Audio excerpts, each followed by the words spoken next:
Hey. How you going? Hey. Yo. Yo, yo, yo. Yo.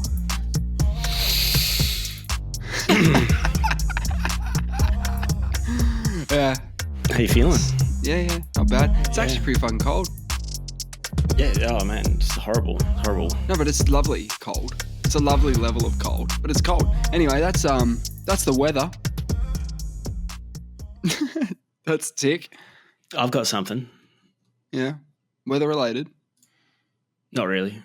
It's good. this. Oh shit. What is that? Whoa! Jeepers.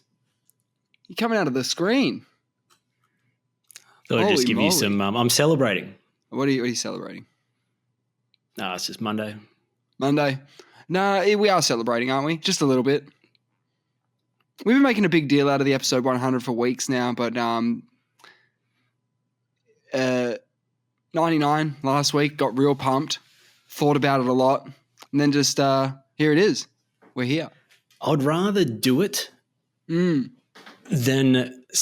not do it because it's not going to be what I wanted it to be. What do you mean? What did you want it to be? Well, don't let perfection be the enemy of progress. Is that the quote, or is that just my quote? I like it. It's a good There's something like that. Like, you know, you want it always to be perfect, but then you never do anything.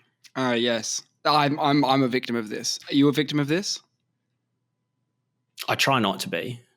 We're not today. Today we are not. Yeah, you're right. Today we're doing it. We're fucking doing it. When I was doing university and doing about 70% of all the assignments that I needed to do, and by 70%, I mean 70% effort. Okay, effort. Midway through uni or after university, I met a guy who said that you can finish a project 95%, and it can take you the exact same amount of effort to get that last 5% out, or 4% if you want to be kind. As the first 90%. So you're saying as the first 95%. Yes. 10. Yeah. So 10. Yeah, I see. Okay. So his advice was just get it out there. The 95%er. Get that out there. Right? Fuck that 5%. No one gives a shit about that 5%. Man, don't talk about 90%. Don't give me 90%, 95%. I'll take 50%. Yeah. Yeah, well, that's what I was doing. I think I felt like I was exceeding my expectations at university by aiming for 70. You know what I mean? I'm going for 70. I'm hitting 50s, but I'm going at 70%. That just is my overall feeling of output back then. But it's gone a little way to teach me that perfection is not important, and that what is important is just turning up every week. That's important. That's important. Well, it's a little bit like, you know, you're impressed that I have these events roll around. These they're not athletic achievements. I don't really know what to call them. Just these pursuits. Yeah. And I turn up and I'm never really ready for them. You feel like you aren't. Yeah, I try to get ready, but I'm often very worried about them because I haven't done enough. The Rottnest Channel Swim was an exception. Still worried about it, but I did the most for any event that I've done for that. Preparation-wise. Yes. This is, I think, just turning up. But, you know, again, just do it. And if you sign up, pay your money in advance, it forces you to do it. If you had the option, if the event organisers rang me up morning of the City to Surf or something, said, hey, mate, if you're not feeling it this morning, we can push it back a month for you. Right. If you want to do a bit more training, I'd probably take them up on that. And I'd put out about 10,000 other people that wanted to do it that day. Yeah, Nate's not feeling well. Let's push it back a month. Sometimes you just need to do it. Yeah, right. Like, I like the fact that you sign up for an event and the event is a hard thing. What do you call it? A hard thing. Yeah, hard things. Yeah, they're rough, man. Yeah, it's one of those ones. You know, like it's not. Yeah, my question is, who the hell signs up for that sort of shit? Like, you're signing up for not just the day, which will be difficult in terms of physical torment, but you have to you're signing up for the prep as well. You're masochists. It's disgusting. What is a masochist? Disgusting. Is that someone who's pain? Into like pain? Yeah, okay. and self pain. Yeah, it's weird though because I'm into that in the athletic side of things. Yeah. But in the bedroom, I'm not really about any pain. Don't you What think that I'm they s- no, shouldn't no, they no, no, overlap? no, no, Like, that's different. That's different. so I'm glad that you didn't think that I was like a No, what do you you could call be it? a masochist. Maybe What's just the in the bedroom. What is it? S&M? Is that what's that? Isn't that a Metallica album? I think you're talking to the wrong guy. So I'm going down a lot of. I think you're talking to the wrong man. Yeah. In terms of the sex stuff as well. Yeah, I think you're talking to the wrong guy. But Metallica, I couldn't tell you 3 albums. Isn't it? There's a live one that I used to watch, and I always thought, isn't that it's hardcore really sex good or something? apparently. No, you're getting confused. I think I am. Anyway, S&M is a live album. Yeah, the live album. It is a good album, actually. I remember hearing that too. What does the S&M stand for? In that? It's a symphony. Yeah. It's something like symphony and something else. Symphony and Metallica, maybe. Yeah, symphony with Metallica. Yeah. We don't know. Hey, so did we mention that it's our 100th episode?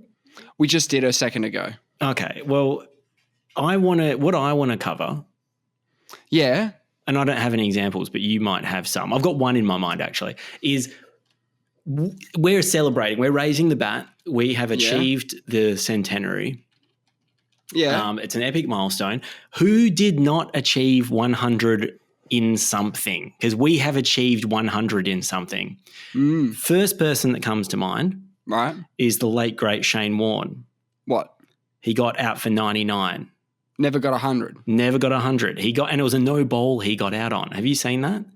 This is before they had the reviews and things. So he got caught off a no ball, and he's as in it was a foot no ball. Foot fault or whatever you call it. Right. Front foot no ball.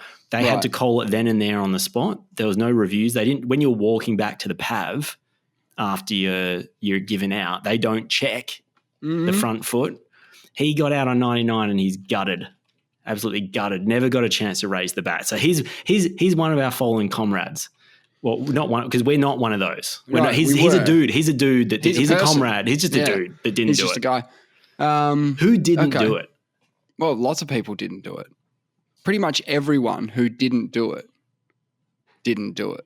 And there's a lot of people. Kanye had 99 problems, but a bitch ain't one. That's sort of not really the same. Because he didn't want 100. No. He didn't want 100 problems. Who wanted to get to 100?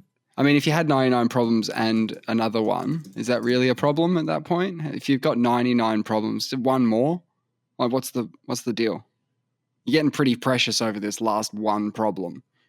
Anyway, whatever. You don't want to go to triple figure problems because Wilt Chamberlain got 100 points. So we're like Wilt Chamberlain, right? Didn't he get 100 points? Isn't he the points leader in the whole league? Forever? No. Who's LeBron that took guy? that. LeBron took that. Oh, yeah, recently. but he had it. Yeah, Wilt had it. Wilt's got all the other records, but he's got, I don't know, highest average and shit. I don't know. He did some things. I'm pretty sure he scored 100 because there's this photo of him holding up someone hand wrote 100 on a piece of paper. Yeah, unless they've just photoshopped that. A piece of paper. You got handed a piece of paper, everybody. Jeez, it was way different in the 80s, hey? Was it the 80s? Or 70s? It's 60 years later. So it says, why was 100? 60? Yeah, so it was it was a long time ago. It was 62? In 1962. He scored 100 points as the Warriors defeated the New York Knicks. Well, now I see why it was such a big deal that he got handed a piece of paper. That was relatively new technology back then. Before that, they had papyrus, I'm pretty sure. It's just done with a biro, like the circles are just... Woo! No, that's really nice. I asked ChatGPT. I wanted to make... Yeah, go on. No, go on. Yeah, you go. You asked ChatGPT. Yeah, things that didn't make 100. Oh, shit. But I don't think it fully understands me. It just says like students who didn't score 100, papers or articles that didn't achieve 100 citations. It's given all these examples. All examples. These are all examples of things that didn't do it. Okay, look, these are the people that... So we're Wilt Chamberlain. Remember that. We are Wilt. Jordan's not us. LeBron's not us. They've never achieved the big 100 milestone. lots of people, Einstein, for some reason it's told me that Einstein lived to be 76.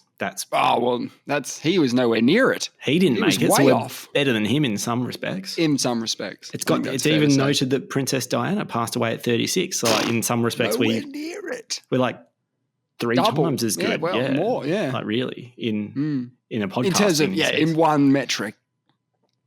In one metric being compared to another metric which aren't related in any sense. Yeah. Of course. This is why ChatGPT isn't super useful. Okay. So it doesn't know. But you're asking it, read my mind. Know what I'm asking, basically. So I'll give you 3 facts that he's churned out to answer my query. Oh, I like it. Yeah, go on. Or she, the algorithm. So it says some notable companies didn't last 100 years. Wow. Such as Enron, which collapsed after 16. Next one. Certain products were discontinued before reaching significant sales milestones, like the Google Glass, which was discontinued due to low adoption and sales. What, do they sell less than 100? Nothing about 100. It just says that the product... That's just didn't, yeah. The show Firefly aired only 14 episodes before being cancelled. Oh, didn't make 100. Nowhere near it. Films like The 13th Warrior, which is only had 13 99, warriors in it. Way off. Off. Did not reach 100 million at the box office, earning approximately 61 million worldwide. That's nothing. Many participants of fitness challenges, like 100 days of running, often don't complete the full 100 days. Stop exposing these people, ChatGPT. They're lying about their fitness exploits. Leave them alone. Many popular songs like Under Pressure by Queen and David Bowie originally peaked at number 29 on the Billboard Hot 100. Okay. Period. Yeah. Notable wealthy individuals like Richard... Go back to that one. That's it. No, go back to that one. Because in a top 100 list, you want to be towards the top. You don't want to be close to 100. It's a top 100 list. So read that one again for me, please. Many popular songs like Under Pressure by Queen and David Bowie. Originally peaked at number 29 on the Billboard Hot 100. I love this. Yeah, this is great. What we need is a trained algorithm, like a trained machine learning, like an AI who gets this sort of comedy, who understands that it's being funny with this shit. Like you've asked the right questions. I think you just need to ask the right questions, and you did. Vague shit, like tell me stuff that didn't make 100. That's the prompts we need.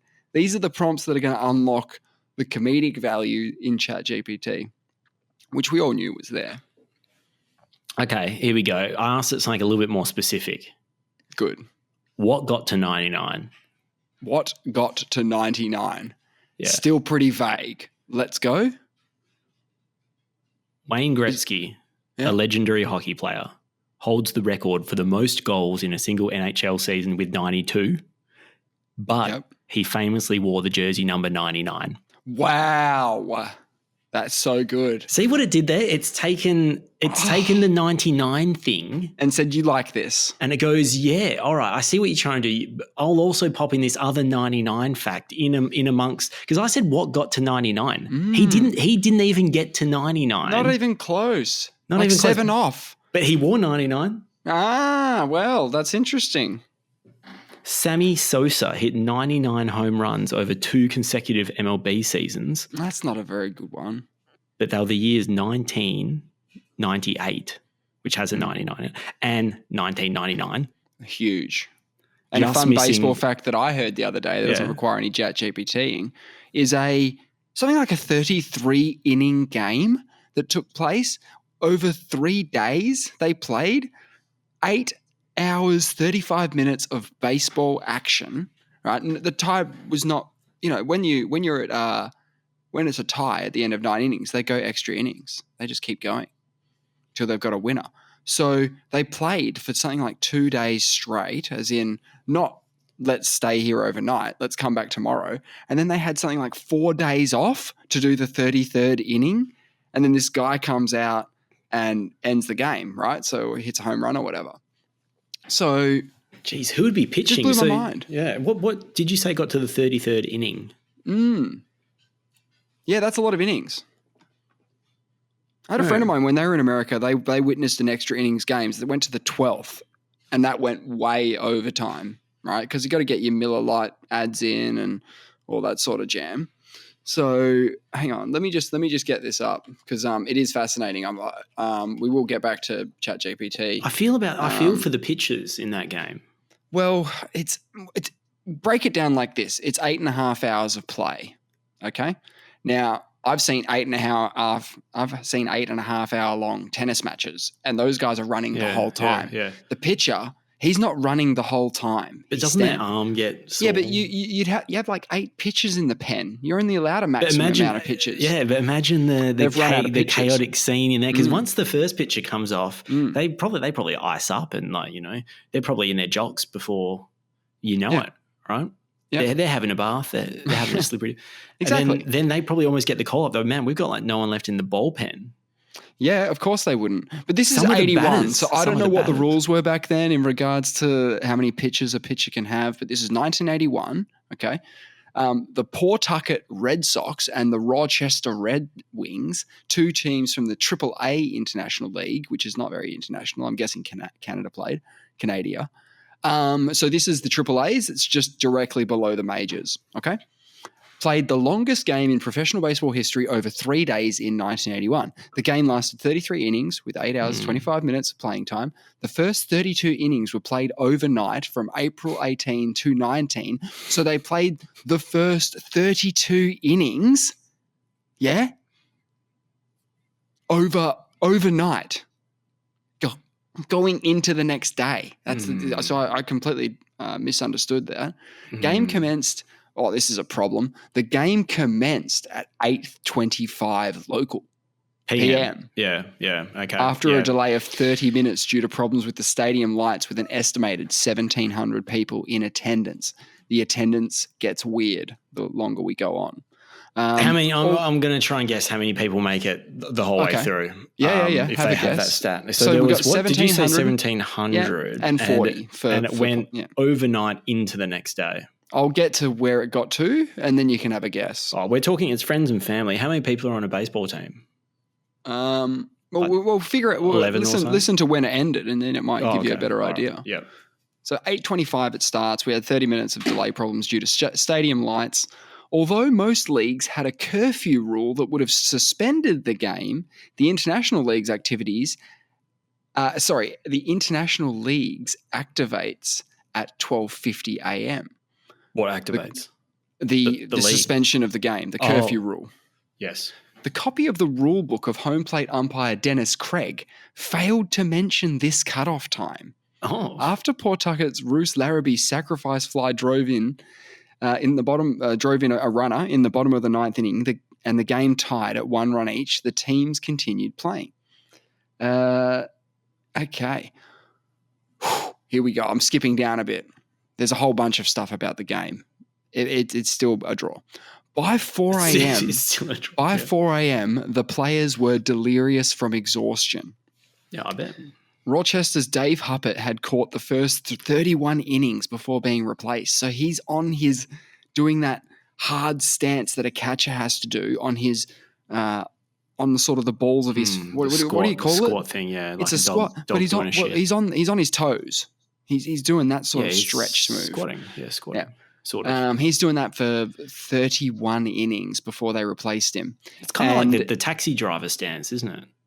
A little bit. You know where some taxi drivers, they sort of sit on their feet in a squat? Have you seen that? No. I think it's pretty popular. I mean, it's not a dance move or anything, but it's pretty popular in like the Asian region. Okay. It's a way to kind of chill. It's just not very natural. I don't do it. I don't know if they've got different. Oh no! If you've ever worn like the leggings that pitchers have to wear and then do that, not fun. So, and you wear a cup, right? Yeah, you'd be wearing a box. Likely. Can you imagine if not? Oh my god! I've seen a guy get a baseball pitched, and he was the catcher. Oh no! and he was not wearing a box, and he got clipped, and he screamed. He screamed a lot. Okay, there was a guy named Jim Umbarger. He pitched 10 scoreless innings from the 23rd innings, striking out 9 and giving up 4 hits. So if he pitches 10 scoreless innings, I mean, that could be 9 pitches in an ideal scenario. So that could be 9 times. That could be 90 pitches in an ideal environment if he's just striking everyone out. But he's not. He gave up a couple of hits. So it was probably double that, if not more. And there'll be some balls in there as well. The president of the league, Harold Cooper, was finally reached on the phone. So people are this calling will be like this 8 guy. 8 a.m. the next day. People are calling him, 4 a.m. 4 a.m. Mate, get up. General manager, sometime after 3 a.m., the horrified Cooper ordered that play stop at the end of the current inning. Finally, at 4:07 a.m., at the end of the 32nd innings, after more than 8 hours after it began, the game was stopped. There were how many fans left? 66. I thought about it. I think there's 11 on a baseball team, I think. All right, so you've just done the numbers. And times it by 2, and I reckon there was 3 supporters for every 1 player. Right, well, you'd be way off. There were 19 fans left. They're not even fans. Well, they're fans, but the rest of them aren't. They wanted to see the conclusion of a game. They waited all that time. They don't even get to see it.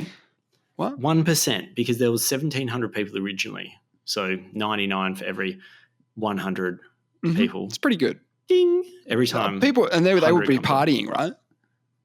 I mean, nothing would be open. All of the things would be closed. Yeah, all of the outlets would be closed. They'd just be sitting there. They must be just maggot or something, having a great time. Yeah. Staying there till the end. They want to see the end of a game, right? That's what they're there for. They're there to see the conclusion of the match. No, the game got shut down because old mate finally picked up the phone, right? And this wasn't the days where you could have a silent phone. The only way to have a silent phone back then was to take it off the hook, and that's the equivalent of turning your phone off. So nobody did that. So I don't know how he slept through all that, but he did. Anyway, so they call play finally at 4:07. Yeah. David Craig, who had fallen asleep. So people are falling asleep, okay? As the players went home to rest before returning at 11 a.m. for an afternoon game that Sunday. You're playing the next day, boys. See you tomorrow. Different team. See you tomorrow. That's fucked up. Okay. Then that's the baseball life, though. Not the overnight game, but playing every second, every day or two. Every day. Yeah. Sometimes you have the double banger in the one day. Double headers, yeah. Double bangers. It's like a double yoker. When you get 2 yokes, that's pretty weird though. When you get 2, anyway, yeah. Same thing. So basically, they came back 4 days later and finished the game to an attendance of, have a guess. How many people rocked up to the 33rd inning? Is what I'm saying. Think about it from this perspective. They're coming back. Ended the first inning, they came back. Is that right? That's hilarious. Yeah, it's great, isn't it? They should have stayed around for one more at 4 a.m. Fuck it, we're going home. I reckon a few people would have turned up. I reckon that's what I'm saying. Got around. I'm going to say around. Witness the stunning conclusion to the game. I reckon 4,000. 5,746. So a bunch of people rocked up to witness 1 innings, right? I need to see the story of the final day. That's a slugfest, isn't it? That's what those 19 people that hung around till 4 a.m. They were witnessing 2 heavyweights just punch each other in the face repeatedly, and no one. But they were pillows at that point. Yeah, of course. They're just swinging pillows because they're actually tired. Yeah. They're tired, so it's good. This is fun. I can't find much information on the it resumed on the evening of Tuesday, June 23rd, the next time the Red Wings were in town. A sellout crowd of 5,746 and 140 reporters from around the world were present, partly because the major leagues were on strike at the time. The players voted against an offer to resume the game at Fenway Park to avoid crossing the picket line. Anyway, I don't know what that... Oh, okay. Yeah, you don't want to be a scab, right? Scab. Fucking scabs. On that evening, it took just 1 innings and 18 minutes to finish the game, with Koza driving in the winning run in the bottom of the 33rd. The losing pitcher was Steve Grilli, who had joined Rochester in the interim since the game's suspension. So they brought they got in guy. an outsider. That's Ooh, wild. that's rough. That's Now, why you can't bring in someone. Wait. It's a ring-in. Wait. So They threw. That is nuts. You have to play the same team. Surely. The same guys have to It's play. 4 days later, though. A lot thing can happen. In NBA, a guy can play for one team the next day and a different team tomorrow. I'm not surprised that a guy wasn't playing for the other team the next time they met. Is you can't have, let's say there's a weather interruption in the footy. You know, sometimes like a light goes out or something and they have half an hour off or something. You can't have Charlie Curnow then rocking up at full forward for the Eagles after the play resumes. And you go, Obviously not. Mid-season trade just went through. Obviously not. Not in AFL, but in NBA, you'd get something akin to that. Yeah, you could have Boston Celtics playing Brooklyn Nets next week, except the guy who was in the Boston last week is now in a Nets jersey and he knows all your shit. Yeah, but it's a different game at least. Like, okay, game so your point is Curnow's literally changed sides. Yeah, mid-game. Yeah, no, but it's sort of different. They've brought in a mid-season draft in the middle of the year, just happened to cross over. I don't know how they managed to do this. They did it and he lost. I reckon even if the trade goes through, my view is, so say what's his face, the loser guy gets picked up by the team that's in an active game and they trade off the other guy that was playing. That guy who's been traded is still playing for that team in that game. That he was he's still, even though he doesn't currently play for them, the game is, when the game started, he was a member of the team. There. Yeah. Understood. I can understand you having a problem with that. But I'm sure the rules weren't really anticipating a 8-hour game that got delayed by 4 days over the course of the mid-season trade. You know what I mean? So I understand as well that the rules didn't really accommodate. Okay. I'm gonna finish this off real quick. David Craig, by the way, it was a name I just said earlier, who had fallen asleep. He's one of the umpires. Just for some context. He's one of the umpires. Fell asleep. Yeah, one of them. Okay, all right. Probably the one in the box, but yeah. I've always wanted to give someone one of those, like, yeah. Craig had brought his nephew, David, to the game. David's father became concerned for his family and called the police, who told him that the game had not ended. Anyway, a side point. The Pawtucket Red Sox celebrated the 25th anniversary of the game on June 23rd, 2006. Many members of both teams attended a luncheon and a roundtable discussion in Providence, Rhode Island, and a ceremony was held before the game against the Columbus Clippers that night. Dennis Craig, who's, I'm guessing, David Craig's son, the umpire, says that he thinks David Craig has never attended another baseball game. That put him off? Traumatic. Just ruined it for him. Traumatic. The umpire that fell asleep, he's like, I can't afford to fall asleep another game. He was like, that was so fucking boring. I'd rather just never watch another game again. And what do you mean he called the police to say the game wasn't over? Who calls the police over a baseball game rule issue?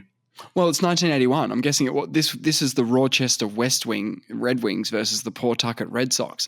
Not exactly on cable television at the time, so they probably had no way of. There's no mobile phones, man. There's no way for them to actually know if the game's ended or not. After 4 hours, you might go, oh, it's gone to extra innings. After 5 hours, you go, geez, it's really gone to extra innings. After a record 32 innings played in one night and a guy being called on the phone to say, hey, what's the rule on this? And they go, stop. Stop the game. What are you doing? There's a duty of care here. And we've talked about the longest tennis game before, but where's the duty of care there? We're literally going to see someone like die on a tennis court. I don't recall who it was, but I remember there was a game that got to 51-49 in the what I like about that's relevant because together they got to 100 games in the fifth set. And 100's our magic number for today. So that fits the bill. But I think there was another game where they got more than that in the fifth set. Is that right? 70-68. I thought there was a 70 in there. Yeah, 70-68. The duration of that game was 11 hours and 5 minutes, played over 3 days at Wimbledon 2010.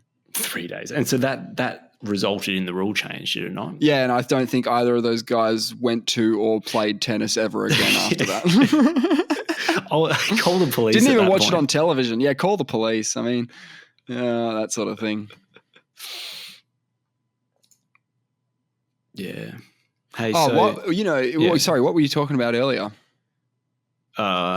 You were talking about. Sorry, I just need to get this out. Running. Yeah. I was thinking about how running is masochism, which is what I was discussing earlier with you about how like you have to put yourself through all this pain and stuff in order to achieve more pain on the day, but also the elation. I'm guessing you get a bit elated afterwards. Endorphins, I think, are also associated with exercise and all that sort of good stuff, and maybe there's a bit of that going. I would personally, because I'm not of the same breed as you. I don't think. I think we're different species in this respect.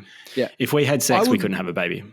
We'd be, or no, we could, but it wouldn't be able to produce offspring. That's how it works. We'll figure that out. That's easy. That's easy. Of all the problems that the human race is solving right now, that's an easy one.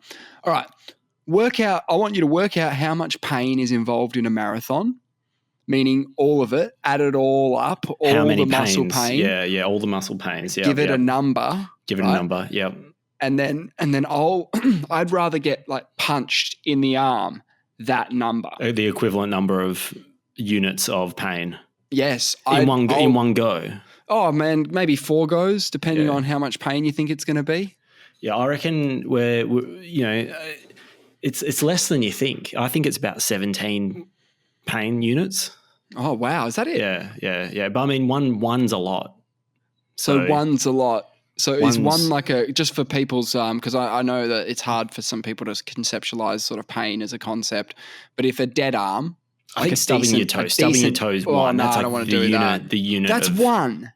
Yeah, but not like the worst stub you've ever had. Like just what's the worst stub I've ever had? That's got to be. It's like the fifth worst toe stub you've had is one unit of pain. Yeah, that's one. So one that you probably don't remember, but still wasn't very fun. Yeah, I wouldn't want to do 17 of those in a row. No, I wouldn't want to do that. But different toes though. You not always the same toe. It's not cumulative. Are you doing a toe thing because you're trying to build the running sort of element of running into it or anything like that? I don't know what I'm doing.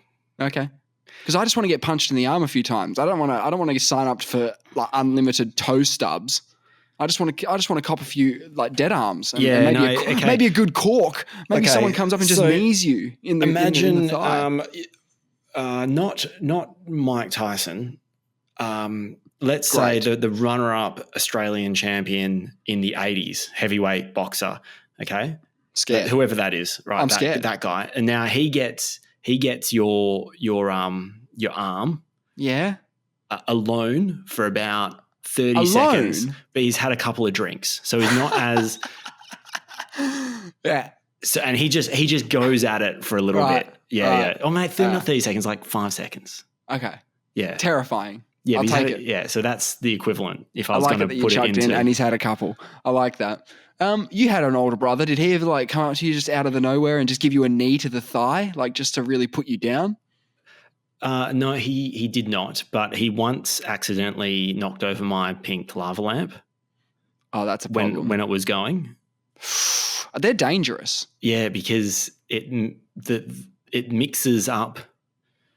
Because it's a very delicate thing. When the lava lamp is in effect, if you shake it, it mixes all the bits.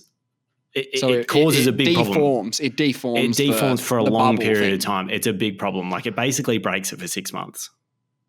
Right, and this is a problem. Yeah, because I was 8 and it made me cry. Yeah. Yeah, because it was my lava lamp. Did he do this on purpose? No, it was an accident. He threw a bowl or something. And you forgive him? Yeah, I forgive him now. Oh, back then it was a bit of a sticking point? Well, he gave me his lava lamp. In my yoga room now, I have his old lava lamp. And although he doesn't know, I feel that's like proper repayment. Yeah, reparations. Yeah. He doesn't really know he did that, but like I've got his lava lamp. He broke my lava lamp. You see what I say? Like eye for an eye. Yeah. Yeah. So it all works out in the end is what I'm saying. So like when something happens. No. When it does. No. But one day something will happen. And then you just take their thing. It might not though. But if it does, I'm just saying this is good advice. You can't rely on it. if you remember one thing that I would tell you, it's just when it happens, just take their thing and it'll all be okay. Yep. Hey, so I was tomorrow, thinking, write a $10,000 check and just give it to somebody. All right, everybody, just write a check. Do we still do checks for $10,000 and just give it to somebody? Because that's going to come back. That's definitely going to come back. You are going to see that money again. Don't think of it like you're throwing away $10,000. Think of the billions. and imagine the elation, right? Imagine how good you feel if I give you $10,000, I'll feel good about that. Would you? Yeah. If I don't think about how much I like, if I just think about the gift, because they say gift, the gift the is gift supposed that to keeps on giving is gifting. So I give you something, it makes me feel good. And then I get $10,000. How good do I feel? Almost guaranteed. How good do I feel now? Because I've given $10,000. You just printed money out of nowhere. Somehow. There's just money. My endorphins are going through the roof and I'm still in the same position I was before. We figured it out. If everyone gives away their money but then gets the same amount back, everyone's happy. I think you've actually broken the economy because people are just going to go out tomorrow and give away $10 million. What happens if there's a transaction fee, though? Because what happens if there's a transaction fee associated with all these gifts? We're just making a couple of people rich. Yeah. That's the bank, isn't it? That's how the bank works. That is the bank. That is actually the bank. It's a good, and it's taxes. Like the government might come in for a scoop on. But there's no tax on. There's not income if you give it to someone. So at the moment there's no gift tax. Yeah. Okay. And there's no duty because there's no actual asset. Anyway, okay. So what I wanted to do. Well, okay. So there's two things we got. We've got an agenda. How far are we into this episode? I think we've done item 2 already. Yeah, okay. Well, you haven't seen my agenda. Right. No, I didn't. I did not get an agenda. No, I've decided. I've thought about this. I'm going to do an agenda for each episode, but you're not going to see it. There's a name for that in the biz. The biz that we're in. You're thinking of something like a run sheet. But I like agenda because this is a melding of the minds. Oh, so this is more of a business thing. Yeah, this gets pretty businessy. Okay. We'll incorporate all of it plus a bit of parliamentarian stuff. All right. We'll have a bit of that going on as well. All right, Speaker of the House. Yeah, okay. The member for Nate has the call. And there's two things. So we can either do, last week I gave you a couple of facts, which I quite enjoyed. I've got a couple more facts from the fact book. Oh, right. Remember the one pig in Afghanistan and stuff like that? Yeah. Loved it. So there's that. And then there's also, because it's episode 100, I want to treat you to a little bit of something. I've got a couple quotes from the Bible. Yeah. And we could do a quick sermon. Yeah, from the Old Testament. A few little bits that really resonated with me. Great. And these full segments of the Old Testament, or are these just lines that you've picked out? Lines I've picked out, and it's just, not the whole, there's books, and then there's chapters, and then there's like verses. I think it's a verse. It's a verse from various books. Yeah, so you're going to mention where it comes from, obviously. Yeah, I'll give you can fact check me on that. It's King James readings, and what happens when there's, because my recollection, tell me what your recollection is, but my recollection of being in church is someone comes up and they do readings. You have 4 people that stand in a line, and they say, Jesus was a good bloke. He chopped up some fish. Peace be to God, or something like that, and everyone says amen. Right. What's that line that what's peace? What's the last thing they say when just to cue the amen at the end? I think it's praise be to God. Praise be to God. Fuck, I should know that. Praise be to God. So I'll end each of my readings. Yes. With praise be to God, and you can. Right. Yeah. So they're the two things. There's a couple of facts. I want to get into the Bible because when you mentioned the idea of getting into the Old Testament, because obviously it's definitely the darker chapter in God's verses. And it's a bit, a lot of people like Batman Forever with Val Kilmer. A lot of people like Batman with Michael Keaton. Yeah. But we all know that the gritty Batman Dark Knight trilogy shits on all of them. So let's have a bit of the Dark Bible trilogy, please. Dark Bible. Oh, that's good. Dark Bible trilogy. Is Gary Oldman in any of those ones? Yeah, he's he's in all of them. Okay. I think you told me that last week. I couldn't remember if that was the series. I Yeah, still don't know who he he's is. Gordon. He's Gordon. He's the main detective who Batman kind of. Is he Gordon? He's Gordon. Is that Gary Oldman? Are you getting Alfred confused with Gordon, perhaps? No, I don't know. Alfred's the old guy who hangs out with the Batman, and Gordon is Batman's friend in the department, in the police department. Yeah, I know. I think I know who it is. Okay. And he is an old man now, Gary Oldman, so it must be said that he's allowed his namesake now. Because when you're Gary Oldman and you're 12, it doesn't really work. When you're Gary Oldman and you're 20, it doesn't really work. Now he's old man Gary, so he can be Gary Oldman. All right, never mind. Okay, a bit of decorum, please, in the building, because it's getting holy up in here. Okay, let's have it.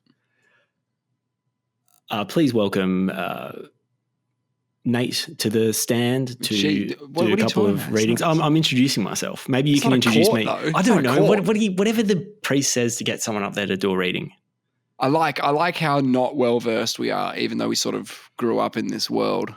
People would come up and go, a reading from the Gospel according to Luke, chapter blah blah. Okay, a reading from the book from Genesis. A reading from the book of Genesis. The book of Genesis, chapter 16, verse 5. King James. I don't have to say which version it is. And God saw that the wickedness of man was great in the earth, and that every imagination of the thoughts of his heart was only evil continually. Praise be to God. Wow, that is a good one. Wow, what do you think about that? That's pretty epic. It's super dark. I mean, you got Dark Knight trilogy right there. So what he's saying is that all thoughts that men have are wicked. Every imagination of the thoughts of his heart was only evil continually. That's an indictment on our people. Brutal, isn't it? It's how do you saying come back from that? You can't, because you don't even have the chance to say, but in my heart, I'm okay, because he's actually covered that. He said, no, not even in the imaginations of your heart are there any forms of good in this shit. We completely fucked it. I'm guessing this is a precursor to the flood. You can tell why he drowned the joint. Yeah, this is like on page. You can tell.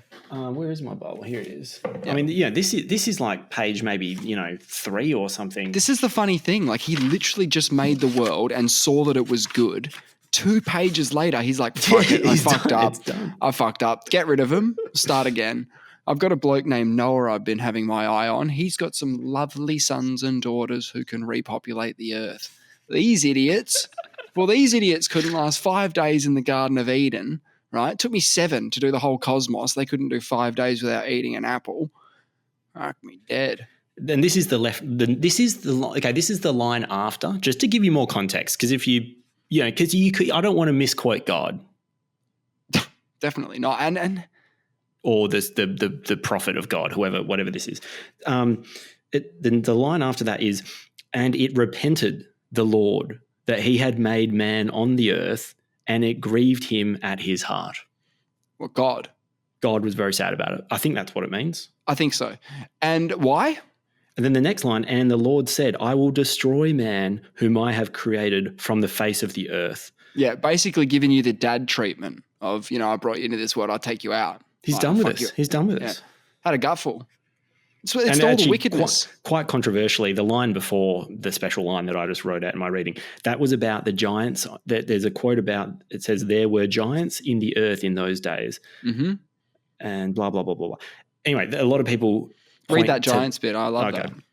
There were giants in the earth in those days. Yes. And also after that, when the sons of God came in unto the daughters of men, and they bore children to them, the same became mighty men, which were of old men of renown. Amazing. I fucking can't read this thing. Hey? No, it's amazing. Painful. That is, as you were going to allude to, I think, sort of the birthplace of this sort of idea that Bit of maybe ancient alien stuff. Yeah, bit genetic of ancient manipulation, aliens, hybrid. It talks about giants and man. coming to Earth, giants. Yep. There's a lot of good stuff in Genesis, isn't there? And let me just say, I have been, over the course of the last 4 days, trying to watch a movie that's about 13 years old, starring Henry Cavill, who you might know as Superman from Man of Steel. But also he's done a whole bunch of other stuff, including The Witcher on Netflix, which is a really good one. Yep. Anyway, Henry Cavill plays Theseus, and Theseus is an ancient Greek hero from the stories. He's the one who slays the Minotaur and is the patron of Athens. So he's the mythical city founder of Athens. Oh, okay. I thought Athenia. I thought there was a woman, Greek god. There's a god named Athena. I don't know. There's a god named Athena, but he might have founded it with her name, I found this. He wouldn't have gone, I claim this place, Theseusville, woo! Anyway, so the story is about this guy Theseus, and I think it's only inspired by the sort of ancient Greek epics, if you like. What were we talking about? Because it does relate to this. The hybrids and ancient aliens. Yeah. Okay, yeah, because in that story, it's all about the Titans, which are your giants. There's your giants. So you got your giants already covered. The Titans were banished by the sons of the Titans, who was your Zeus. The Olympians. So you've got this era before your Old Testament where giants were kicking about and they were, I don't know, bad guys. Anyway, Kronos and another giant had a baby, and that became Zeus, who then started up. Well, no, there was a couple of families, a couple of branches, but they essentially started the post-Titan era. Rhea and Cronus, I think. Yeah, Rhea and Cronus, and I think they had Gaia and Saturn had the rest, or something. Bro, do you know that. I have been... Gaia and Saturn made the Titans. Gaia made the Titans. Made the Titans. Yeah, they're above that. Gaia and Uranus. Yeah, Uranus, which is the sky. Yes. So personification of Earth and the sky. Yeah, the heavens and the earth. And then there was a splitting of the heavens and the earth. This is sort of the mythology. So Cronus is one of the youngest of 12 children of Gaia and Uranus. And he is the father of Zeus, who overthrew him. Yes, right? And Uranus, they had a couple of streams of children, Gaia and Uranus. I'm not ready to pull the trigger on this, but I've been studying Greek mythology for a while and really want to talk to you about it. It's really fun. There was the Cyclops. This is one of the species that Gaia and Uranus gave birth to. There's the Cyclops. There's the a name that I can't pronounce that means having 100 hands or something like that. It's quite a long word. And then there's the Titans. And then Uranus, for some reason, banished the 100 hands species and the Cyclopses to Tartarus. They were probably getting a bit grabby. And the other ones were just abominations with one eyeball. So he was like, "Fuck off! Get in the basement." Yeah. And then, for some reason, Cronus had a bit. They all said like, someone needs to do something about this warmonger, Uranus. Like we're kind of so. Some of the other kids held him down, and Cronus, with some big scythe or sickle, cut off Uranus's balls or one of his testicles, or stabbed him in the balls or something. It's a good move. Then I know I'm butchering this. Castrate the old man, right? Is that right? Castrate the old man? Yeah, is that what they've done? Yeah, I think so. But the blood, I think his blood fell in. Some of his blood went in the ocean and it bubbled up. And this is where I think Aphrodite or Athena, one of those is like the blood of Uranus's balls in the ocean. It's like, I love the mythology. Anyway, the stories, we could go on forever. Once I actually know what they are, we'll have a good chat about it. Yeah. They were very fun, but I guess the overall point I was making is that the giants are present in both this both ancient cultures. Yes. They're both mentioning these giants. Okay, cool. I don't know why you wanted to omit that. It's so interesting that in the Old Testament, right, it's directly after the daughters of Eve came onto the sons of God, the angels, the whatever you call angels. They've had it. They've seen some ladies. They've gone, geez, she looks all right. Let's have kids, because obviously that's the next step. Once you see someone who you truly love, the next step is children, and unfortunately, to get to that point, you have to have sex with them. Unfortunately, so that's a bit of a side thing, I guess, at that point. Okay, well, this sort of takes me to my next reading when you're done with that. I just think it's really interesting that straight after that happened, all of a sudden God's like, nah. He's throwing his hands up. He's like, no. I know that, like, I know 2 days ago I saw this place and saw that it was good, but I've had an absolute fucking gut full of this whole joint. Where's Noah? I want to have a chat to him about boats, about some boats. I love Bible stuff. And if you hated men so bad and that they're all wickedness, just get rid of them. Yeah, and then why would you let Noah? Like, why would you let him get away with? Well, he saw that Noah was good. He's done a bit of a, you know how he made the universe, and he was like, and he saw that it was good. He went and saw Noah later that day after he had a gutful with man, and he's like, Noah, I've had the worst fucking day. Man is being such a fucking prick today. And Noah goes, they're dickheads. And God must have thought, man, he really gets me, Noah. He can live. I like Noah. Looks that way. Whatever happened to him? Yeah. Well, he just. I didn't even know he was sick. Oh, he had a whole bunch of kids and just repopulated the earth. Okay, so I'm back at the stand. The readings, yeah, for my liturgical dance. Okay, so this is Judges 19:25. This is Old Testament still, Judges. Yeah, I only do Old Testament. Mm-hmm. But the men would not hearken to him. So the man took his concubine and brought her forth unto them, and they knew her and abused her all the night until the morning. And when the day began to spring, they let her go. Praise be to God. Holy shit. That's a lot. Who's this lady? You don't know? I'd have to get my Bible out to give you some context. But I think the idea was that the man sacrificed his at least his concubine to, appease the masses. Oh, that's nice, isn't it? It's not good. Of course, in the story of Sodom and Gomorrah, you know that story. Have you heard the sort of Sodom and Gomorrah? Well, God was doing a bit of a test, a bit of a nuke test to see how easy it is to wipe out the human race, because he decided that the town of Sodom and Gomorrah was evil and wicked, and he was going to blast it. He's going to nuke it, right? Right. But he knew that there was one good bloke in town named Lot. So these angels went in to go see Lot, and the townspeople tried to rape the angels. Jeez. And God's just, if he hadn't had a gutful before, he's had an absolute dickful of them by this point. Because he trusted us again, didn't he? He gave us another go, and then we try and rape his angels. Well, I didn't do anything. I wasn't at Sodom and Gomorrah. I didn't do anything. You're a descendant, so you're responsible. Not of them. They're all gone. But I could be a descendant of Lot, which would make me a very pious man indeed. But there's all sorts of awful stories about Lot after this event, by the way, which we can go into.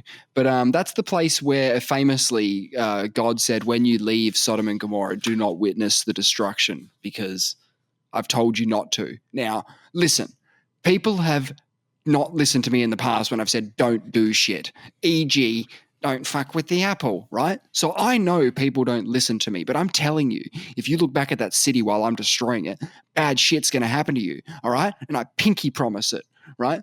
And Lot said, okay, I believe you, and walked off, and famously, his wife did not.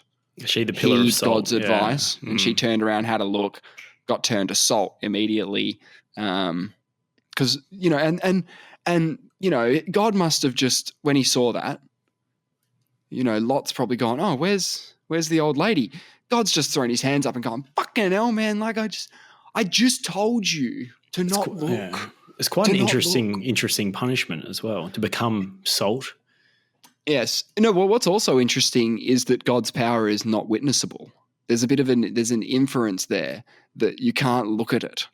Like, don't look, I'm doing something over here, but don't look. You know what I'm saying? Yeah. Well, not really. Why? Okay, so for example, you can't look at an eclipse.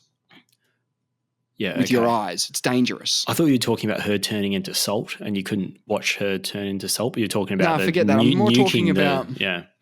I'm more talking population. about like the idea that it is not witnessable. If you witness God's power, you die, or worse. That's a really fun thing to put into the religion. Mm. You'd say, "Oh, I saw God's power." You'd be like, "Well, you couldn't because you're alive, so you're lying." Is that a blanket rule though? If you witness his power, that you're dead? Or it's just what he's inferring there, and it's pretty early in the piece. Hey, while I'm destroying shit, eyes off. And then he went. You know what he did? He went. I can't guarantee that Noah's not going to look at my destruction because I'm going all out this time. I can't guarantee that. So I'm going to get. When we're going to flood this time, we're flooding the joint. Just turn the taps on. Had a gutful. You know, man is so wicked, and womankind by extension. I'm sure he's lopped them in the same category, right? They're so evil. Drown them. Kill every animal as well. What did they do? Nothing, but kill them. Giraffes, lions, whatever. But make sure Noah gets a couple of each one of breeding age and readiness.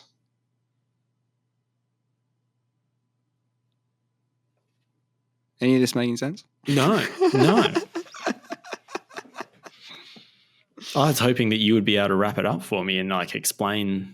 I just love the fact that Ricky Gervais makes this point. He's like, and everything died except for the fish. Right? Yeah. They would be loving it. Like all the fish, the octopus, are they dead? No. Way more habitat for them. They're nibbling on all the now deceased land life. They've drowned. They've got a whole Amazon to consume over the next billion years. They don't care. Yeah. He was saying that crabs would have been walking on mountains going, I'm on a fucking mountain. Yeah, so maybe it's some problems. You know when they say cool guys don't look at explosions? Yeah, it's got to be a bit of that, isn't it? Maybe it's like an extension of that. That'd be a good a shot, from a movie would be like Lot and his kids walking away from an explosion, Sodom and Gomorrah, and then just, the turnaround pillar to salt bit, but presented as an action film. Because Lot's a badass at that point. He's walking away from the biggest explosion ever. He's like... Probably get The Rock to play the Lot. Play Lot, yeah. Or God. Okay, the next reading. Yeah. This is also a Genesis number. Oh, I love Genesis. Who wrote Genesis? Oh, Adam? It was a Did compilation. Adam write it? Some people. This is what I mean. Yeah. Adam didn't write it. No. So anyway, it doesn't matter. Go on. It's 10, 11, and 13. So it's lines, whatever you call it. What are you skipping 12? Yeah, just because it was irrelevant. I'm going to come back to it. This is my covenant which ye shall keep between me and you and thy seed after thee. Every man child among you shall be circumcised, and ye shall circumcise the flesh of your foreskin, and it shall be a token of the covenant betwixt me and you. And the uncircumcised man-child, whose flesh of his foreskin is not circumcised, that soul shall be cut off from his people. He hath broken my covenant.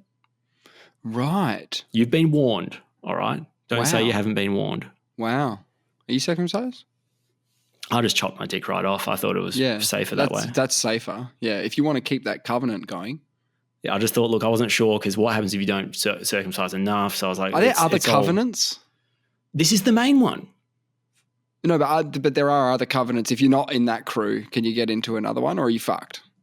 This is an important one. I mean, let me read it. I don't want to go back into it too deeply, but just this is the important part. The uncircumcised man-child whose flesh of his foreskin is not circumcised. I've been described as that before. That soul shall be cut off from his people. What does that mean? You're out, man. You're out.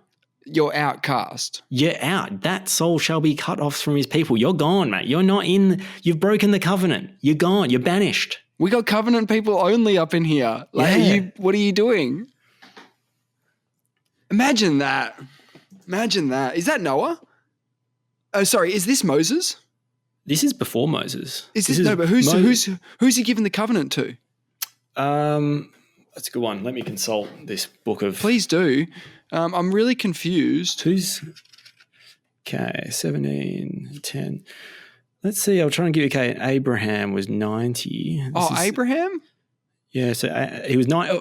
He was 90 years old and 9. He's someone that he probably got to 100, but he's someone that maybe in the LeBron category. We know Noah did, right? He made it to like 850. He's like Yoda's age. Yeah, the Lord appeared to Abraham. Great. That's all I need to know. I want to ask you a question. Yeah. So it's not a question really, but imagine that. So you're Abraham. You're one of the closest people to God. When I say Abraham, it's Abram, Abram. Who's Abraham? Well, he might be one of Abraham's kids. Yeah. Anyway, the point is that you've just had a chat to God. You come back to your kids and stuff, and you're like, hey, Dad, yeah, how's it going? Yeah, good day. Yeah, pretty good. Had a chat to God today. Yeah. You say anything? He said, yes, he did actually. Sit down, children. We've got a covenant issue, okay? And the Lord would very much like if we would cut our penises just a little bit as a symbol of the covenant between man and God. Imagine having to deliver that news. Look, I'm getting my dick cut. It's not like I'm just cutting your dicks, okay? I have to cut my own dick. We all have to take a haircut. God said, I have to get my dick cut and you guys have to get your dicks cut. Well, Otherwise, there's no covenant. God wasn't cutting his dick. Here's the worst part. If you remain an uncircumcised man-child, your soul will be removed from its people. Okay? You understand? Because I do. Because those are words that I understand. Hey, God, we did it. What'd you do? I cut my dick and got my kids to cut their dicks as well. No. That's not what I meant. No, you got that all wrong. Soul removed from their people is a good thing because you shouldn't be yourself. You should be your spirit. You and your spirit are separate beings. Have you circumcised yourself already? Yeah, I've already done it. Ah, shit, man. You're one of the circumcised man children now. With the soul. Stuck with that soul thing. Your soul's with your people, man. Ugh. Rough. You don't want to get it wrong with God. Like if someone's going up to get messages from God, make sure that guy knows he's got his wits about him. He's going to need it. So I've just checked with ChatGPT what the covenants the Lord gave man. Mm. And isn't the other one like there's the Abrahamic covenant? Son? Well, Yeah. there's a couple of them. One, this is the Abrahamic covenant, and scripture reference is the one we just talked about. Yeah. So the details this is what ChatGPT summarizes. It says God promised Abraham that he would become the father of the great nation, that his descendants would inherit the land of Canaan, and that through his offspring all nations of the earth will be blessed. The sign of this covenant is circumcision. Wow. And there's man children everywhere. Well, uncircumcised, soulless man children. Yeah. Great. And so there are other covenants, but that's the covenant is more of the inheritance of the land. It's more of like a deal. It's a deal with God. Yeah. But the way you give some collateral, get some skin in the game is by. Yeah. But But what's worse is the rabbi don't they nibble it off with their teeth? No, that's a specific sect of Judaism that do that. Is that the worst fucked up and weird? Yeah. Yeah. So have you guys booked in for the circumcision? Yeah, we have booked in for the circumcision for your son. Great. Did you want to book in did you want the nibblage as well or no nibbles? Because we offer the nibblage here. That's fucking gross. All right, next. How can that be okay? Like, I don't know when they snuck that in where they're like, look, we've been talking, me and the other rabs, and we think that after we've done the circumcision, we should just grab the thing and give it a little, that's just all I'm saying. That's just what's been being kicked around the office. And someone went, yeah, okay, and they just signed it. But you know what? Maybe there's got to be a reason. I know. I'm not defending it. But what's the alternative back in the day, right? So this is 2,000 years ago. Are we talking sharp rocks? Like they got copper? Like they don't have scissors, do they? Yeah. What's the cleanest way of? They do. Bronze tools and stuff were around for a long time.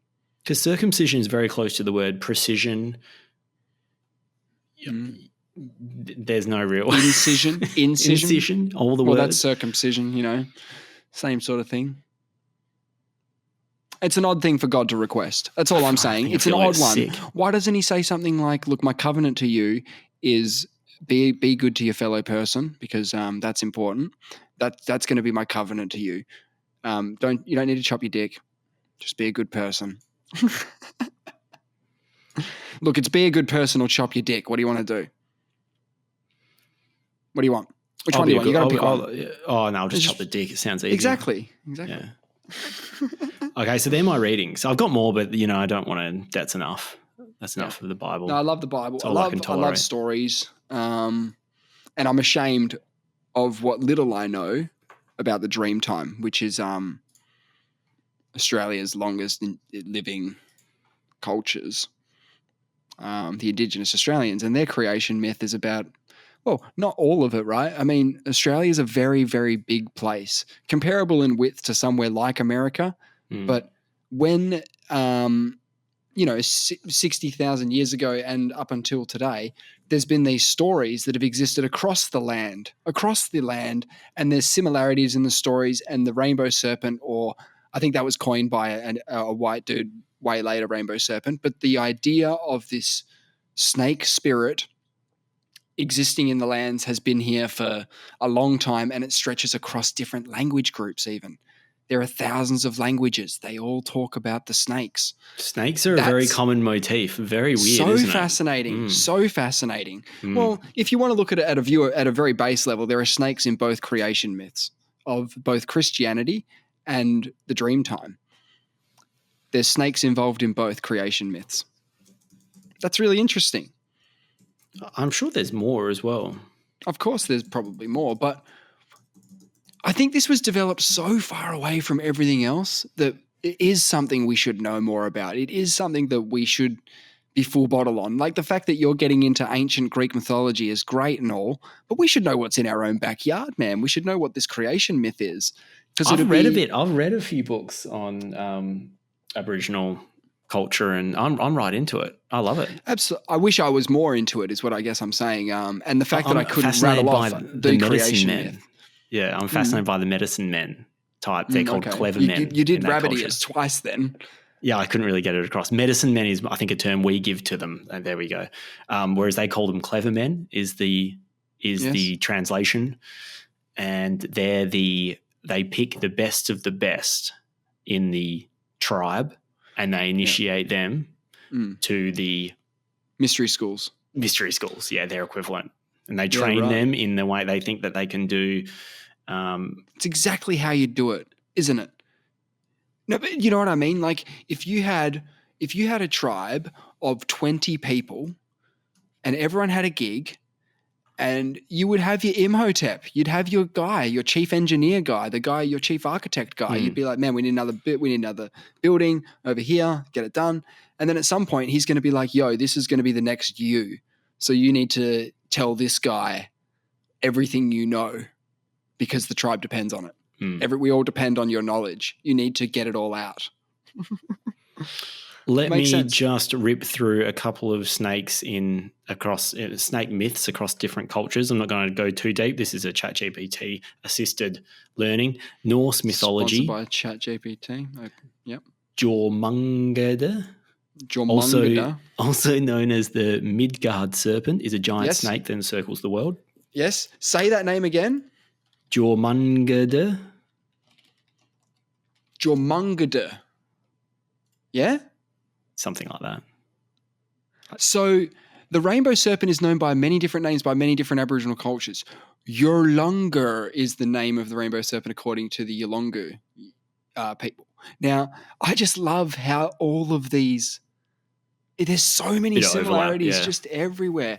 Well, say it again. Jormungandr. Okay, there's literally one on this list. So this is also styled as Jorlunga. Anyway, go on. Hindu mythology. And the Jorlunga was considered the Great Father. Just a little side note for you. We're probably both pronouncing the words wrong, though, and there's overlap. But yeah. 100%. Shisha, also known as Anta, is a giant serpent on which the god Vishnu rests. Okay. Okay, then Mesopotamian mythology. Tiamat is a primordial sea goddess, often depicted as a dragon or a serpent. Interesting. Egyptian mythology. Serpent isn't really snake, is it? Rainbow serpent, rainbow snake, not similar. I think they're interchangeable in terms of the way we talk about it. But interesting is serpent would be more aquatic and snakes are more land-based. Anyway, yep, go on. Egyptian mythology, there's Apophis or Apep. I think the Greek version sometimes is depicted as a snake. Yeah. Apep is a giant serpent and an embodiment of chaos and evil. Love it. And then Greek mythology, there's Python. It's a giant serpent that was slain by the god Apollo. This serpent represents the primordial chaos that Apollo, a god of order, had to overcome. One of Zeus's kids. Yep. Chinese mythology, Nuwa is a creator goddess, often depicted with a snake's body. There you go. Perfect. Then you've got Quetzalcoatl in Mesopotamian, Mesoamerican. Sorry. Yeah, that's what I thought. Oh, well, no, it's a plumed serpent. It's a bird serpent. A feathered serpent is the way they've described it. Yeah, feathered serpent. It's a major deity in Aztec and other Mesoamerican cultures, associated with creation, fertility, and learning. Yep, interesting. Yeah, of course, Australian. Yep, rainbow serpent. And then Judeo-Christian mythology, the Serpent of Eden. The serpent. It's known as a serpent. It's not even a snake in the Garden of Eden. It's a serpent. Apparently, the serpent is a tempter and symbol of evil. Oh, fuck. Well, look. He got what he wanted. He said, eat the apple, you won't die. We ate the apple, we didn't die. Then we became super evil, right, as a people. God wiped us off the face of the earth. He had a gutful. We are the descendants of Noah, the good ones, apparently. And we're currently waiting for the end times. So all things going pretty good down here, apart from that. That's next on the biblical agenda. That is next. There's no more steps. You know what I'm saying? From when the book was written and finalized, that's where we're up to.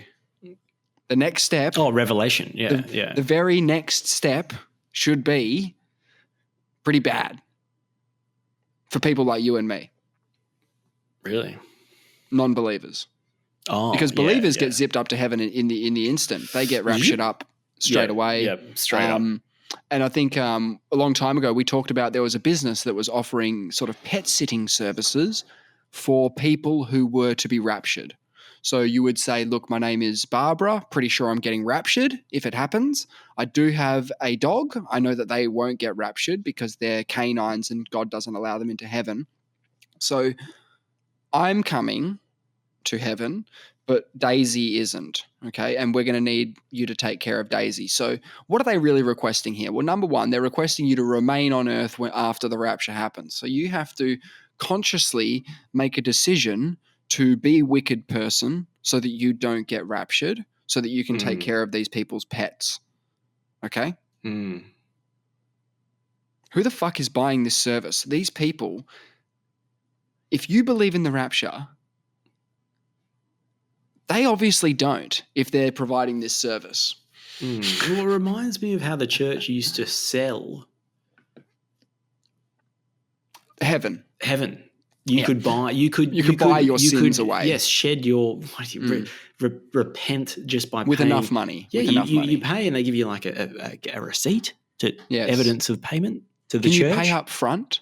Yeah. Could you go in on Monday and say, look, I'm having a big weekend coming up. Yeah. I'll give you 20 grand today and I may come in on Monday and give you a little bit more, but I'm trying to get a bit of credit going in the sin bank. I'm trying to get a bit of credit, lend it out to other sinners I'm pretty sure. A stupid rate. If you've got the get out of jail free card, Oh God. in your possession, you can pretty much Mhm. do whatever you want at that point. They've already given I you the wouldn't. card. But you could. I wouldn't. If you believe. Mm. If you believe you're immune, then, good on you. Yeah. Okay. But yeah, no. So you would book your dog in to get because you're going to get raptured, and they're just meant to what? Take care of your dog for the next 40 days while meteors fall from the sky and it's thunder and lightning and fire and brimstone and everything's getting turned to ash.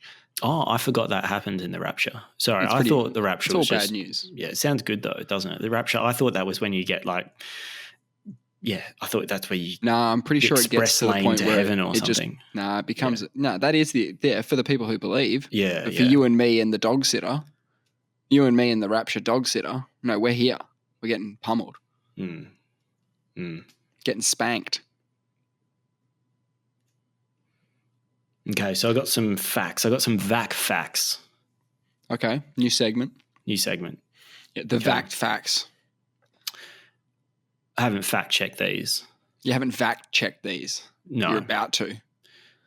Okay, a bite from a Brazilian wandering spider results in an erection that lasts for several hours. All right, just before you leave the episode, if you're in the Brazilian rainforest listening to this episode, we will need to fact-check that because we are worried about you, not just because of the potential damaging implications of having that kind of an erection, but also you should go in informed.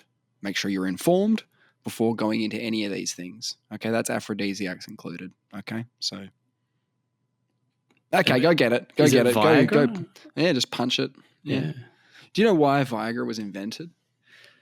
Is that heart medication or something? Or like a blood thinner to help with shit? like blood thinning. Yeah, and it actually had a Side effect. undecided side effect that became its main product. It's all side effects. This is what I'm thinking, right? I think we've got a shit main product, okay? Yeah. But the byproduct. Which we don't know of yet. Which was yet to be discovered. We're doing this for a reason. God meant it to be this way. Wow. We're here now, aren't we? According to me and my sort of way of thinking on determinism, yes.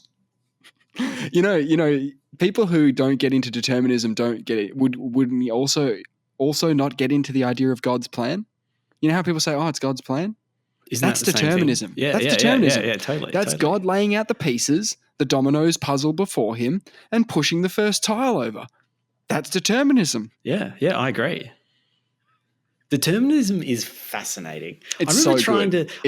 to explain the concept to my mum. It's so good. Well, and she I was think looking the at easiest, me like she couldn't understand what the fuck I was talking about. I'm not saying this is just it's all like she couldn't understand the concept. She's like, I think she couldn't conceptualize that the idea of you can do whatever free will is a lot. She thinks a lot of stuff is happening up in my brain that I have control over, and I was sort of saying it's all billiard balls and it's all chemicals. And I'm not actually doing this. All my responses are based on previous inputs. And I didn't set the board. That's the other important thing. I didn't set the board. I was born into the board. So everything that happened to me is just knock-on effects. It's just another knock-on. Yeah. Like if, the easiest way for me to explain it feels because like I've done free will. Yeah. How do you explain it?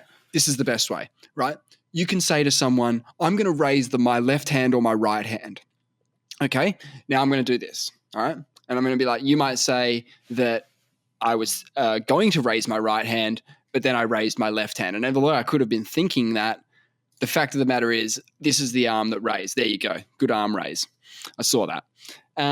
So you can say, just before you raise your hand, you can be like, no, I'm going to do my left hand. No, I'm going to change my mind and I'm going to do my right hand. Now, the deterministic side of it is that was the game you were always playing. As in, you were going to try and outsmart it because you thought, I've got this. So instead of doing what I instinctually want to do, I'll do the opposite. And that's a free choice. It's not a free choice according to the way I think about things. It's a summation of every other action that you've ever taken, and you didn't set the board. Someone else set the board for you. So if you take it like that, and the fact that we are not aware of any other realities that exist parallel to our own, it's an easy way to look at the world, and you can start it at the Big Bang, which means that determinism was there. It's built into the system, meaning it wasn't invented one day. It wasn't like, okay, so when kids are 6 years old, we make sure they go to school so that they start on this path that we need them to be on. No. It was already set in motion generations prior. Now, the all that thing, sort of I think it's all knock on. I think it's all knock on. Like if I try and think of something random and I just say, mushroom, banana Bible. Wow, that was very creative. And did that come out of nowhere? That's all. Like it's all. Yeah, it's just in there. It's based on all the billiard balls that came before. Like there was. The fucked up thing about talking about determinism is determinism has led us to a point where we're discussing determinism and it was always going to happen. That's the fucked up bit, is the fact that at the beginnings of the universe, there wasn't a conscious thought to make determinism, to create determinism. It was a product of what happened. So is this. I think it's hard to break it down that your neurons are a chemical process. So everything... The brain's just pink jiggly stuff to me. I've got no idea. It's a chemical reaction. So when as you go deeper and deeper, they are just molecules colliding together, and there's no random molecule action. There's interactions. There's all this stuff is happening for a reason, and it's either going to happen or not happen. The only way I start to move away from determinism, I would believe in it, I think 100%, because I can't logically think it's also very hard to disprove. Like it's also hard to like disagree with, because you're like, yeah, but you were always going to say that, and it's just easy. It's super easy. Yeah, it is easy. It's too easy. But no, it's the quantum. It's the quantum issues you have where there's certain things where you can't. There's certain like that probability they say that it's a whole thing where Einstein, it really worried Einstein, because when you actually start the way the math works is that there is this element of randomness to it. And Einstein, although he doesn't disagree with it, he is upset because he thinks there's something else underlying that we're not aware of, because he says God doesn't play dice. So that is actually Einstein, I think, weighing in on determinism. Is he not? Because he's saying there is no random acts in the universe. God does not play dice. It's loaded. It's loaded. It's either going to be one or it's going to be six. I don't know if that helps or hurts the determinism point of view, though. Could help. He's saying there's no random action, whereas I think I don't understand how, that Schrodinger's cat thing where they can't tell if it's something. The cat is both alive and dead at the same time in Schrodinger's in the box. Yes, because it is in a state. It is in a state of both alive and dead at the same time. Until you open the box and know what it is.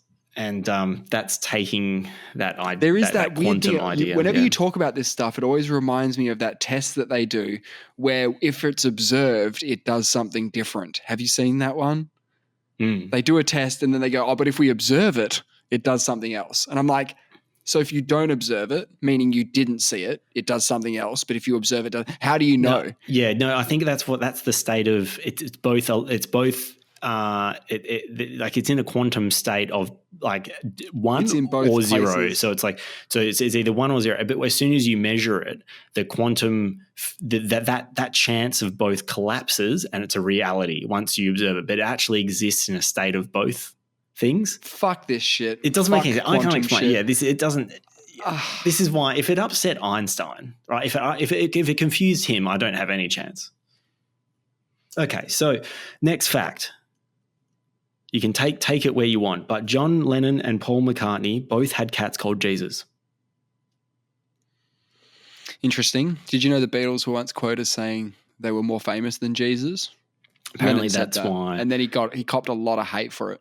That's why Lennon got the cat after that and called it Jesus, and they think it may have been a bit of a play on that. And another fun fact, told you this one before, but George Harrison funded the Life of Brian movie. He put his house on mortgage and funded that movie on a whim because what a legend. He was a friend of one of the Monty Python crew. I'm pretty sure it was either Idol or Palin, I think. And he sort of looked at the script, loved it, and said, how much money do you need to make this thing in Tunisia? And they said, this much. And he put his house up, maybe one of it. I don't know. I don't know how. Yeah, I was going to rich- say, what stage was this in his career? This would be in 75. So the big, Beatles big, are yeah. the Beatles are done because Why the is he Beatles. Why is he mortgaging his house? Doesn't he just have? Super weird, isn't it? Well, he didn't mortgage his house. He mortgaged his house to finance the creation of a film studio, which then went on to make Life of Brian and a bunch of other pictures, and it's still operating today, that film studio. Awesome. And look, George probably got his house back. All right, I don't think we need to worry too much about George Harrison. I think he was doing okay. I've really wanted to watch that George Harrison documentary. There's a couple of Living in the Material World. It's a 2-part one. Is that good? Have you seen it? Yeah, it's pretty crazy. I can't get myself watching it because it's quite a lot of content, and I'm just not finding it. I think I started watching it once and it just didn't grab me, and I just gave up. Yeah, that's fair enough. I mean, it's probably built for mad Beatle nuts and guys who really loved Harrison's work after the Beatles. Oh, okay. I'll tell you because they all did good shit after the Beatles. They all did good shit. I've got some mad Beatle nut jizz, if you like, something they may enjoy. Yeah, I didn't know this, but this wasn't a fact. This is not one of the Vac Facts. This is just a fact. It's a bonus one. Yesterday, the Beatles song was originally titled "Scrambled Eggs." Interesting. Do you reckon that would have affected its popularity? Do you think it would be the song? What is well, today? It depends. It depends. Do they just change the name of the song, or is it "Scrambled Eggs"? Because if it's that, we got a massive problem. But if it's just the song Yesterday, that's a pretty sad Beatles song. It's probably one of my least listened to Beatles songs. You know what I mean? I'm more of a Sgt. Pepper's, Abbey Road. I don't even like the White Album, dude. I hate the White Album. That's a bit controversial to say as a Beatles fan. Sgt. Pepper's, Abbey Road,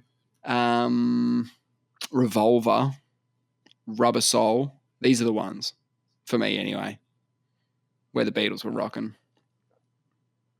Yeah, Beatles, man. It doesn't make any sense. Scrambled eggs, all my troubles seem so far away. Now it looks as though they're here to stay. Oh, I believe in scrambled eggs. Yeah, no, I think it works. Suddenly, I'm not half the man I used to be. Yeah, scrambled There's eggs. A shadow hanging over me. Oh, scrambled eggs. I believe came suddenly. Scrambled eggs. Oh, scrambled eggs came suddenly. Now I long. So then why she had to go, I don't know. She wouldn't say. I said something wrong. Now I long for scrambled eggs. For scrambled eggs. I think it works. Because when he says that, they came back, he's vomited them, right? He's had a bit of a yak. He's yacked up his scrambled eggs. The Yesterday outro is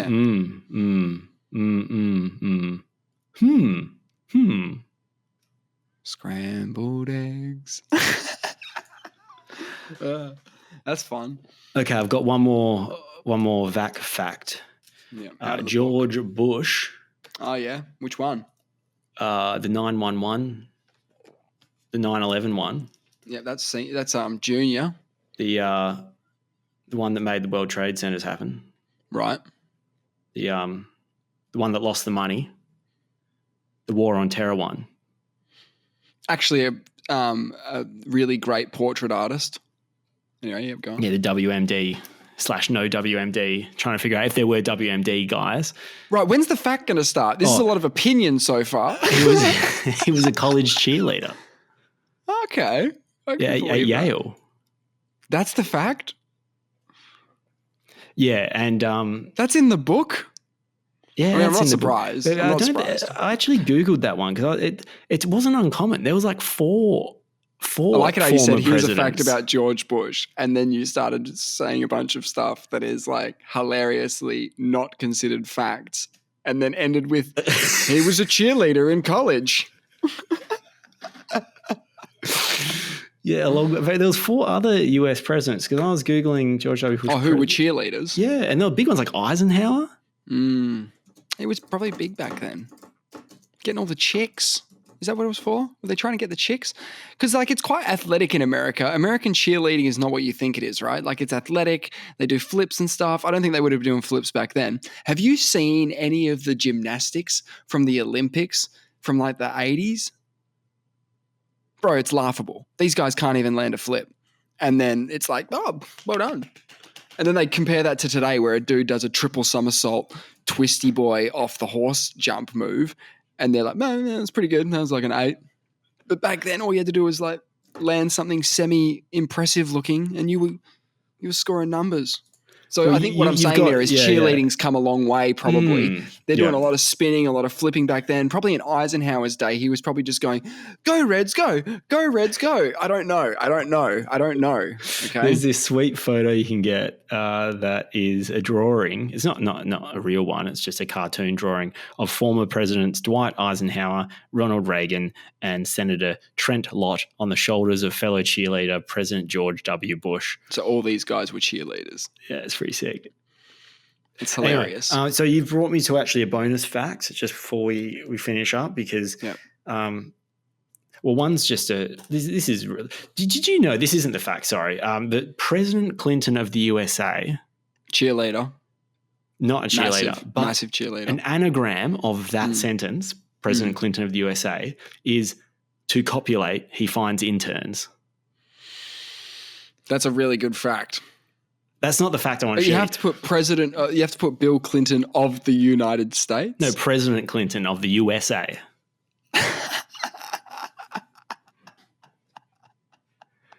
No, but there's power in words. There's power.